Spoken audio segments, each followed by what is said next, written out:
He smirked triumphantly as he signed the divorce papers. But just minutes later, when the judge announced his wife's net worth, that smile vanished instantly. Because the woman he used to dismiss as a bored housewife had secretly built a multi-million-dollar empire right under his nose. Want to know exactly what went down behind those courtroom doors that day? Stick with me as we unravel the story that silenced the entire courtroom and brought a smug husband to his knees.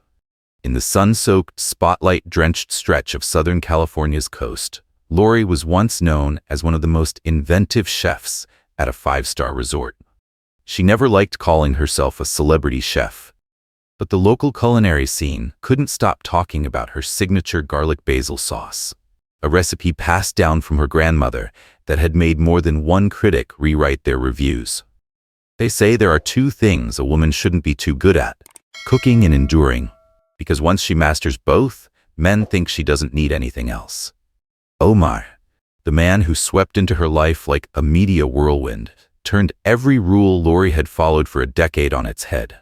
He was the host of a travel meets culinary TV show, smart, charming, funny, and with a smile that made even strangers want to pull out a chair for him. They first met during a shoot at the resort. Lori was coordinating the main kitchen, and Omar showed up an hour late, winning over the whole crew with a single line.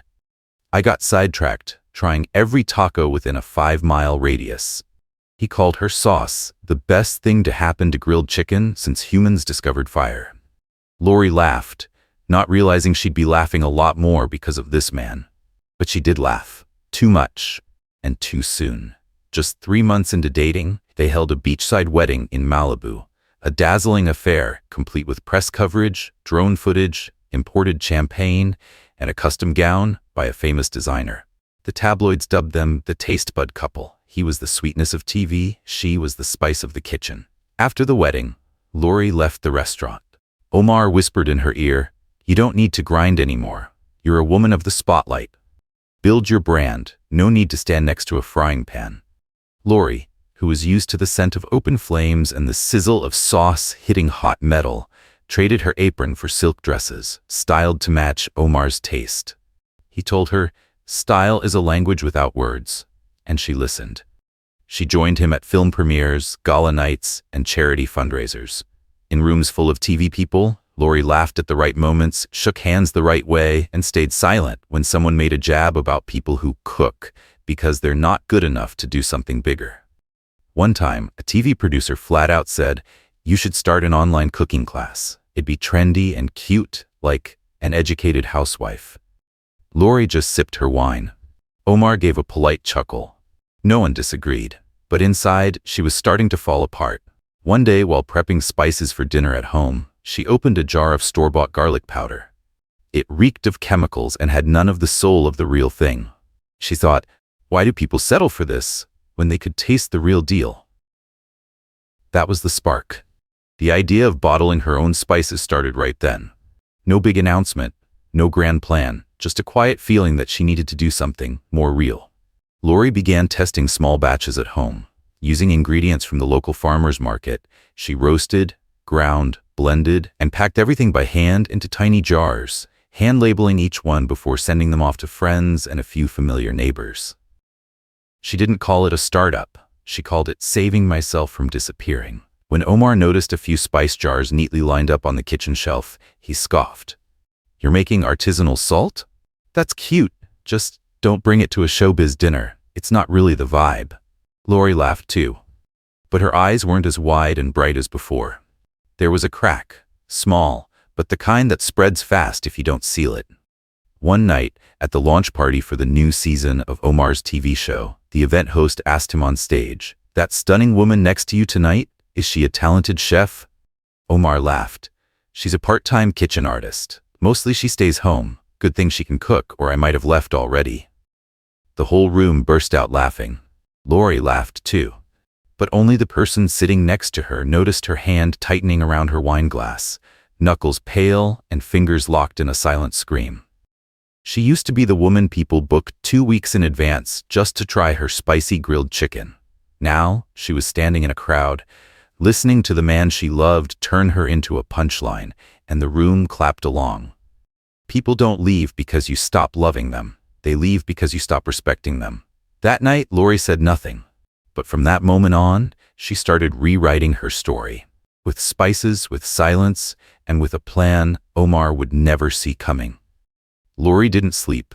She lay still until Omar's soft snoring began, then quietly slipped out of bed, headed downstairs to the kitchen with her old laptop, a few note-covered pages, and a plastic bin filled with the spice jars she'd been perfecting over the past 3 months. Since that night, the night Omar turned her into a joke, Lori knew she had to get serious. Not to argue, but to prove it. With results. The kitchen turned into a lab after midnight. She worked under a dim light, with measuring spoons, a digital scale, and a few humble tools. Everything was documented meticulously: ratios, scents, colors, the aftertaste. She wasn't just blending spices, she was rebuilding her identity from the overlooked pieces. Marissa was the first person she called. Her best friend since college, now working logistics for an organic food chain. Marissa had once said, "If you ever start something of your own, call me first." Lori kept that promise, and Marissa kept hers, quietly, without questions.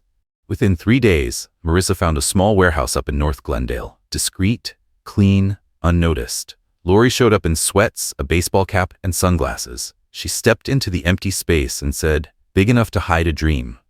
Marissa smiled. "A dream just needs a clean space, and someone who doesn't quit." Omar had no idea. He was off filming in Portland, calling on video late at night just to show off his dinner setups and talk about a younger female colleague who was a little too eager. Lori smiled and listened until he was done. When he asked, "You've been tense lately, early menopause or something?" she simply replied, "Maybe I just need to get moving more to balance things out." Omar didn't miss a beat. Yoga or shopping, only real cures for women with too much free time. Lori didn't argue. She just quietly used her secondary credit card, the one that still had a high limit because it was rarely touched, to invest. Not a cent from the joint account. No paper trail. She learned how to order ingredients online, found a glass jar supplier, bought a handheld label maker, and designed the simplest branding she could manage using a beginner-friendly app. A week later, she hired a graphic designer named Keisha, a recent grad looking to build her portfolio. Lori told her, "I want something that feels raw and sharp, something that tells women they don't have to be soft to be seen as good." And that's how Lori's Earth Blends was born. Lori in handwritten script, Earth in bold. A line under blends, like the final stroke in a sentence written for anyone who ever underestimated someone. Marissa handled all the legal paperwork. Not because Lori was afraid, but because she knew Omar could start snooping the moment he got suspicious. The brand was registered temporarily as a sole proprietorship, with Marissa listed as the legal owner. A bank account was opened under the same name, fully separate, with no address linking back to their home. The first batch was just 120 jars.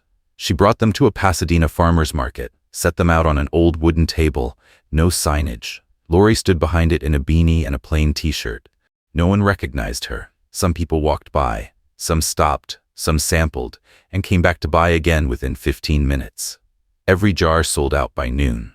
The next week, a well-known food blogger, one who specialized in real food and real people, stopped by Marissa's booth.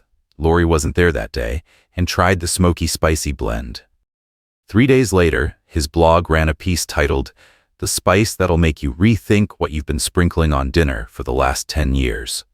Searches for Lori's Earth Blends jumped 8-fold overnight. She didn't rush to scale up. Still handmade. Still inspecting every batch of ingredients herself.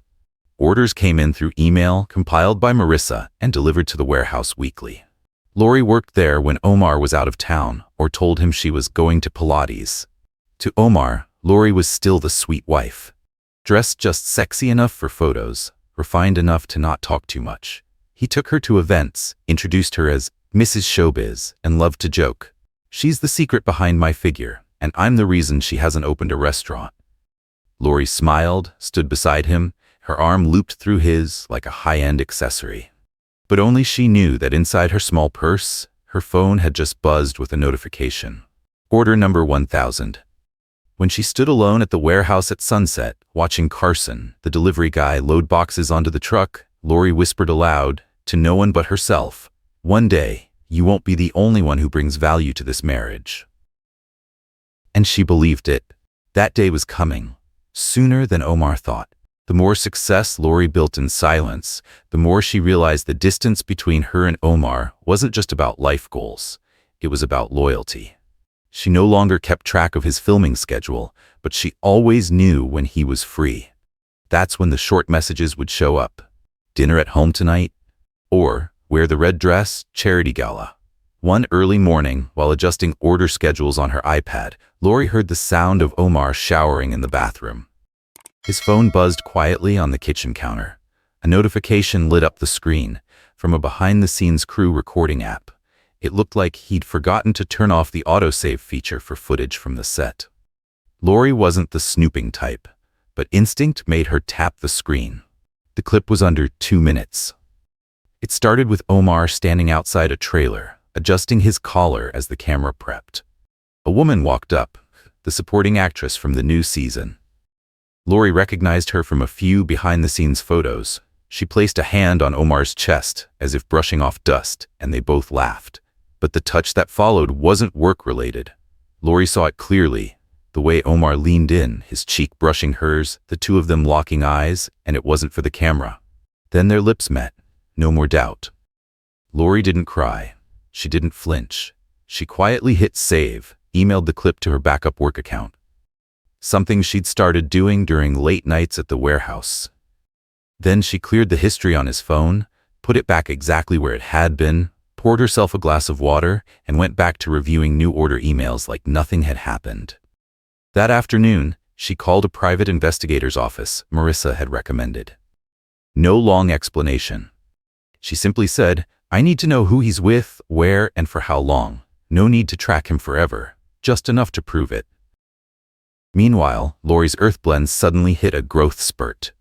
A rep from West Green Market, a major supermarket chain, reached out, offering to distribute her line if she could maintain consistent production.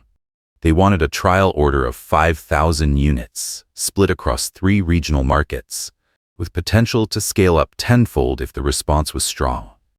Lori hired Carson, the same delivery guy who'd helped her from the start, as production supervisor.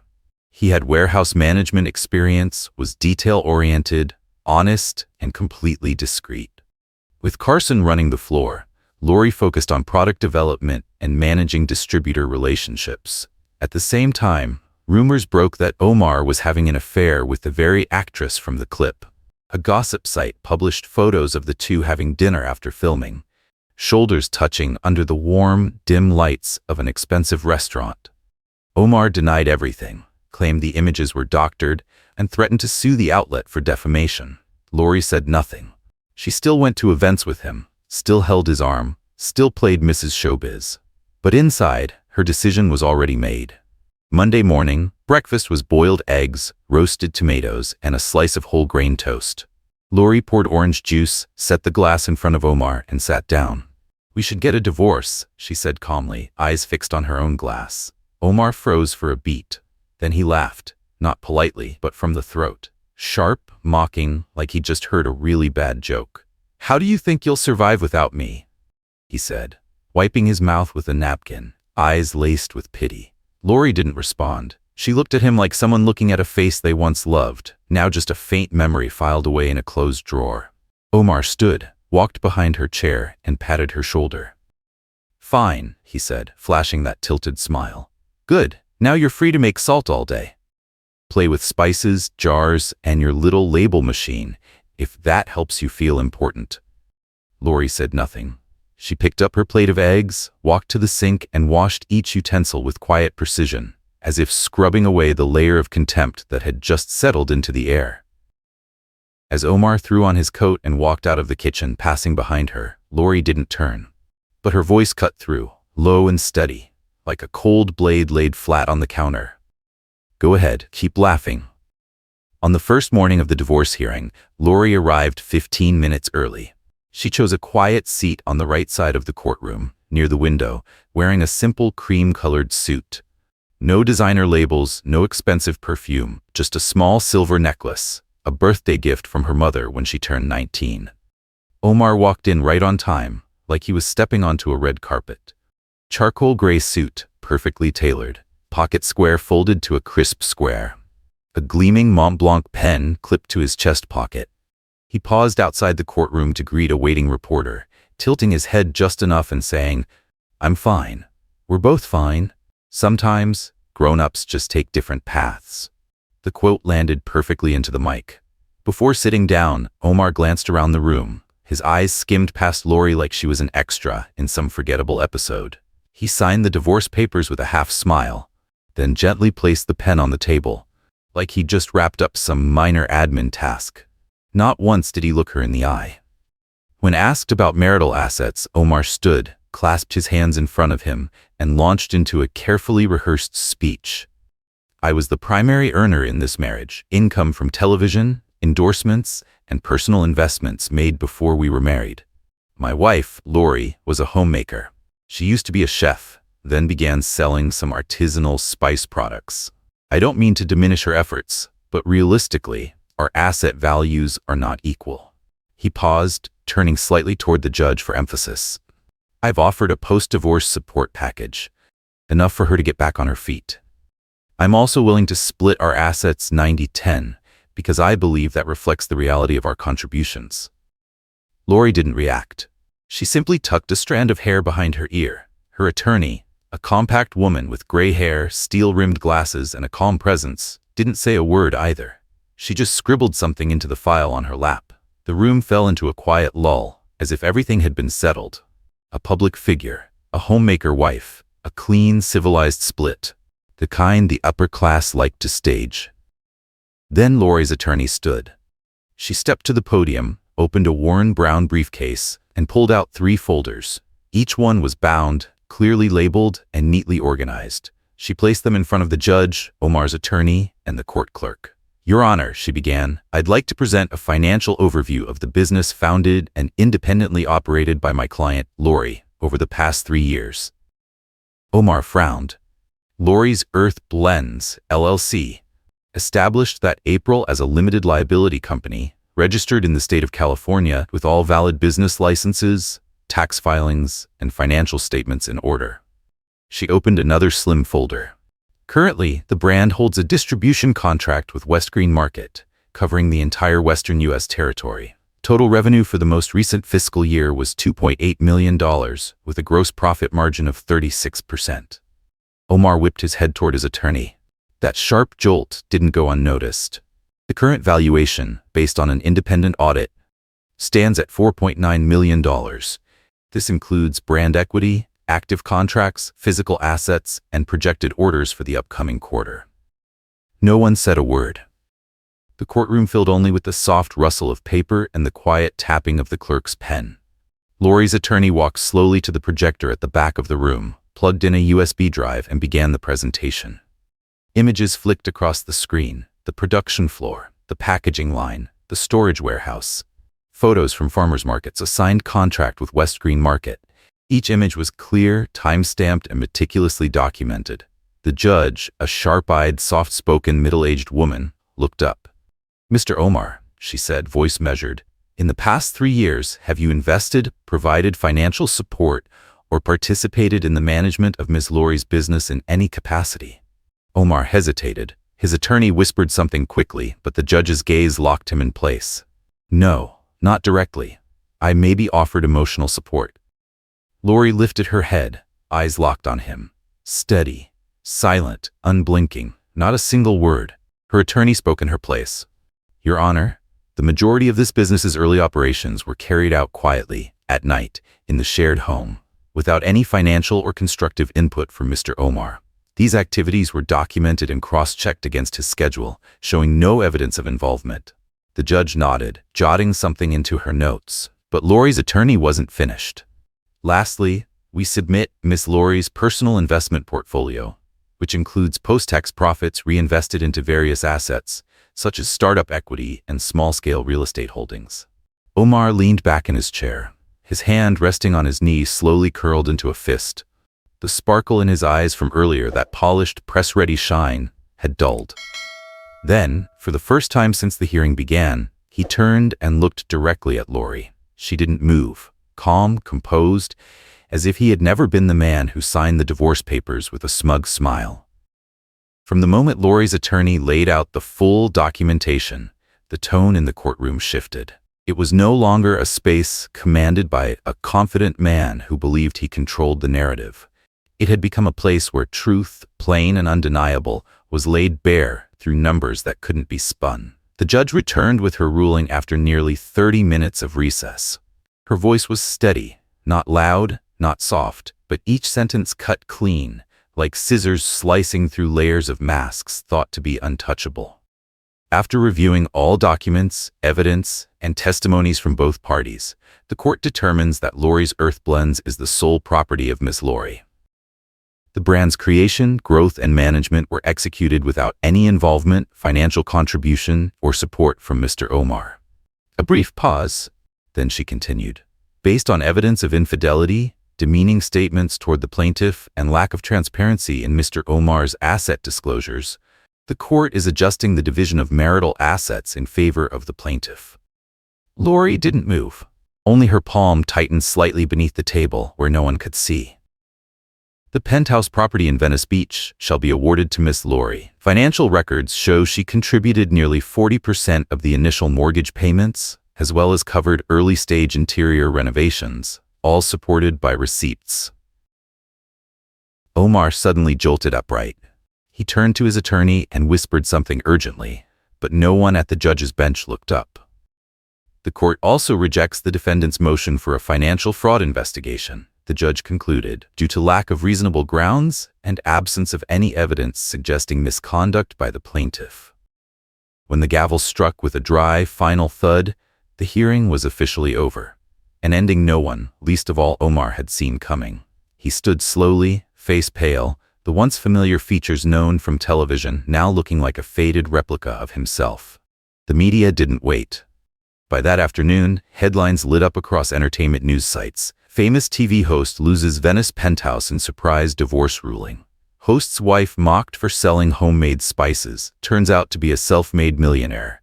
The silent woman and the checkmate that stunned the media. One outlet even ran a side-by-side image of Omar leaving the courthouse with the caption, "Smiling when he signed, silent when he heard the valuation." Vanessa, the rumored mistress, was quickly pulled into the spotlight.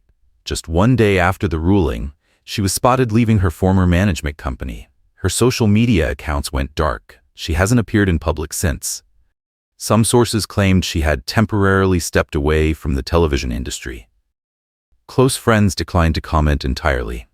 Meanwhile, Lori declined every interview request.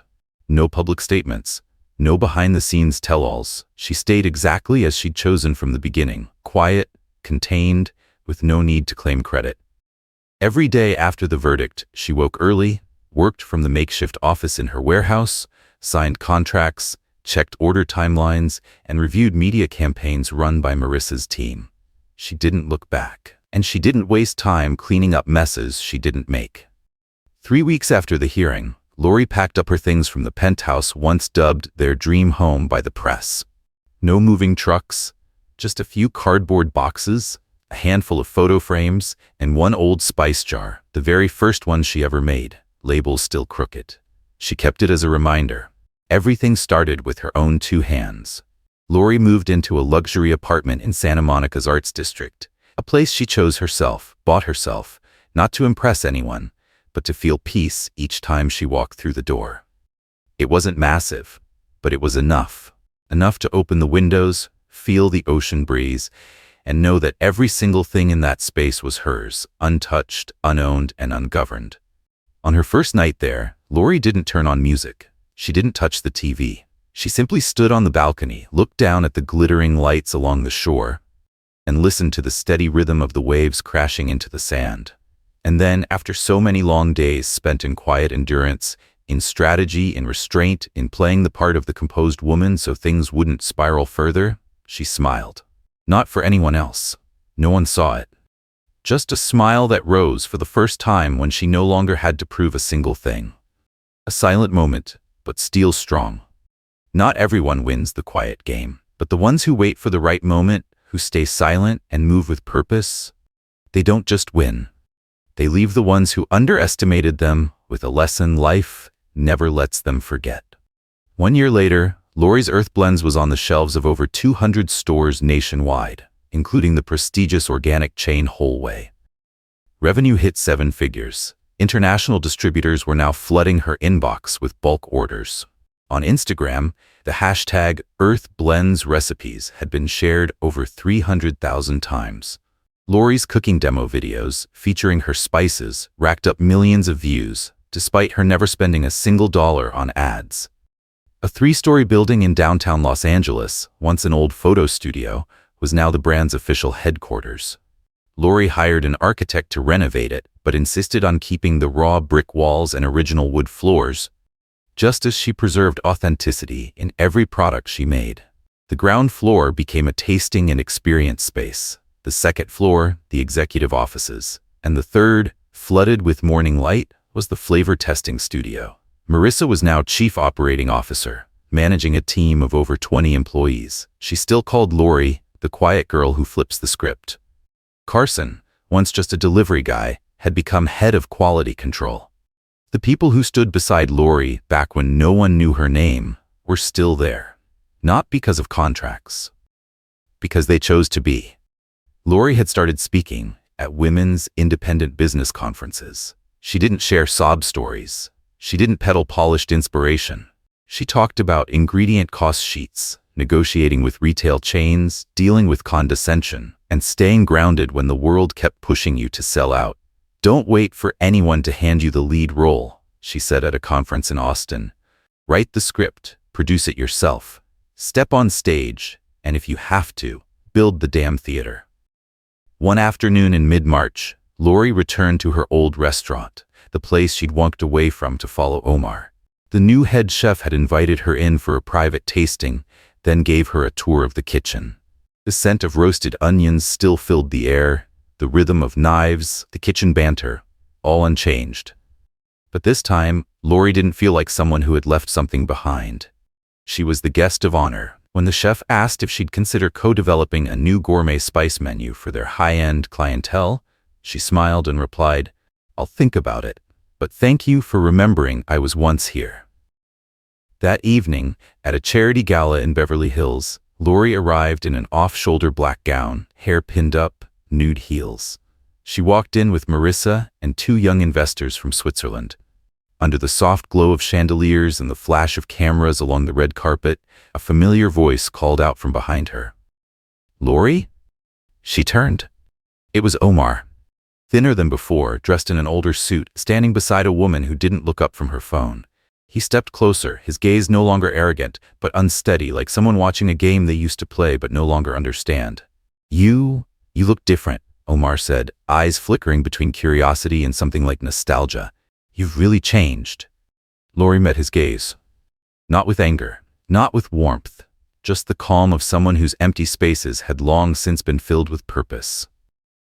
"I just reclaimed what I gave away," she said, soft as breath, but sharp enough to leave no room for misunderstanding. Omar said nothing. He looked at her like he was trying to reassemble a face he used to know, but the features had shifted, and there was no space left for him in the new outline. After the divorce hearing, Omar's career declined fast. His TV show was replaced with a new format, and the producers chose not to renew his contract. Personal scandals led to brands pulling out of endorsement deals. A podcast he funded himself folded after 6 months. No one seemed interested in the once-beloved voice anymore. His longtime agent quit. A few social circles vanished without a trace. Omar tried launching a YouTube cooking channel, but couldn't hold the audience. The media called it a shadow cast by former fame.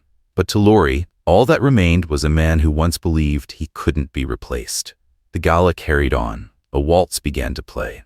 Lori turned away, never looking back.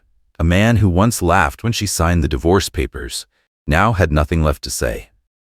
3 weeks later, at the National Startup Conference in San Francisco, Lori stepped onto the main stage, the spotlight catching her face. Hundreds of women in the audience applauded, not because she was a successful entrepreneur, but because they knew she had once been the woman standing quietly behind the curtain.